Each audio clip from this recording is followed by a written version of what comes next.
Dans les comptes rendus de frottis, d'endoscopie ou de biopsie, les médecins notent parfois la présence d'une métaplasie. Celle-ci peut être malpighienne, intestinale, osseuse, etc.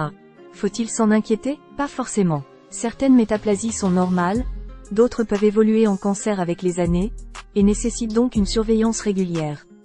La métaplasie correspond à la transformation d'un tissu cellulaire différencié, typique de l'organe observé, en un autre tissu cellulaire différencié, qui existe ailleurs mais ne devrait pas se trouver à cet endroit. Par exemple, les cellules recouvrant le col de l'utérus peuvent adopter toutes les caractéristiques d'une muqueuse vaginale, ou la paroi interne de l'estomac peut localement se transformer en épithélium intestinal.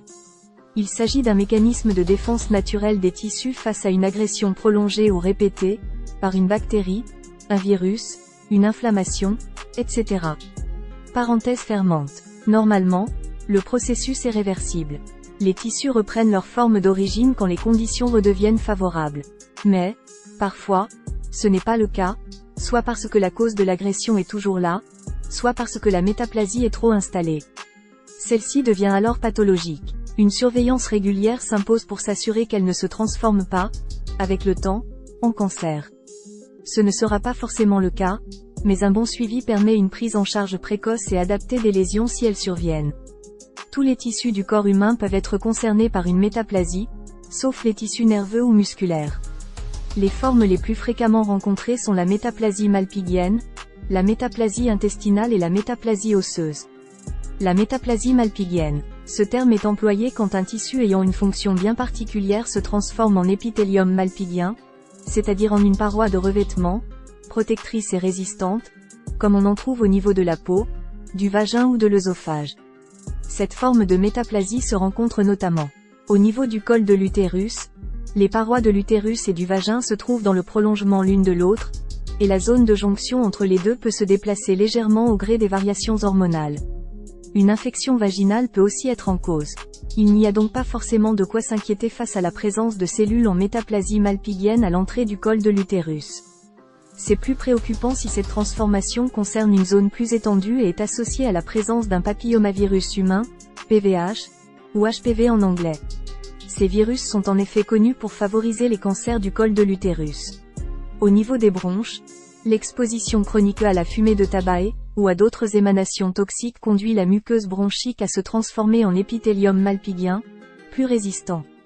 Cette métaplasie n'est pas dangereuse dans l'immédiat, mais il existe un risque de transformation en lésion cancéreuse dans un second temps. La métaplasie intestinale. Il s'agit cette fois d'une transformation des tissus en épithélium intestinal.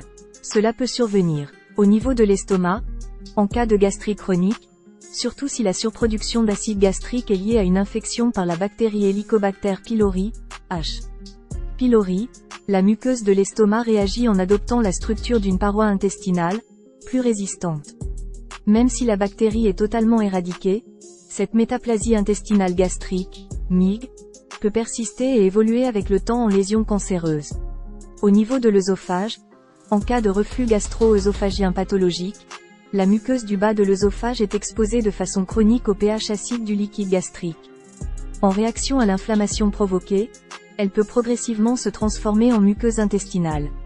Cette métaplasie, aussi appelée endobrachyœsophage, ou œsophage de Barrett, doit être dépistée rapidement, afin d'éviter la propagation de la métaplasie dans l'œsophage et ses répercussions, difficultés à la déglutition, etc.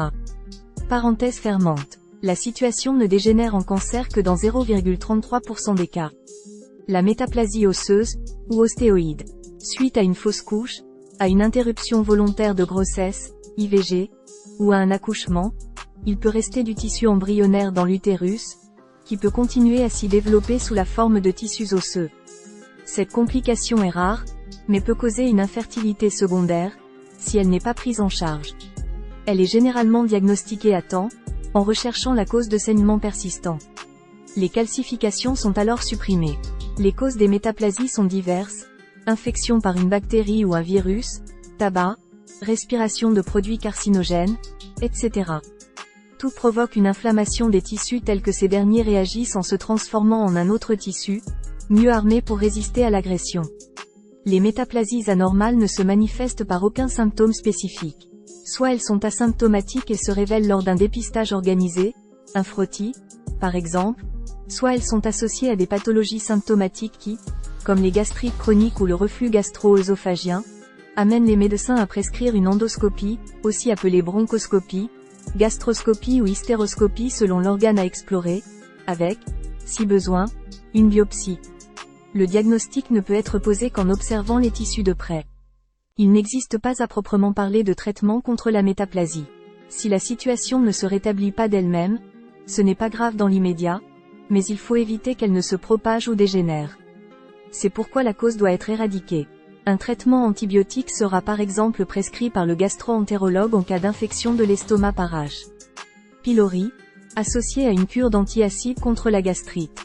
Ensuite, une surveillance régulière, tous les ans à tous les 3 ans selon les cas, localisation de la métaplasie, âge, histoire familiale, etc. sera nécessaire. Elle consistera en une endoscopie avec biopsie, pour vérifier l'absence de lésions précancéreuses. Les métaplasies, notamment au niveau de l'estomac et des bronches, augmentent le risque de cancer gastrique, plus 5%, ou de cancer pulmonaire. Or ces pathologies nécessitent une prise en charge précoce.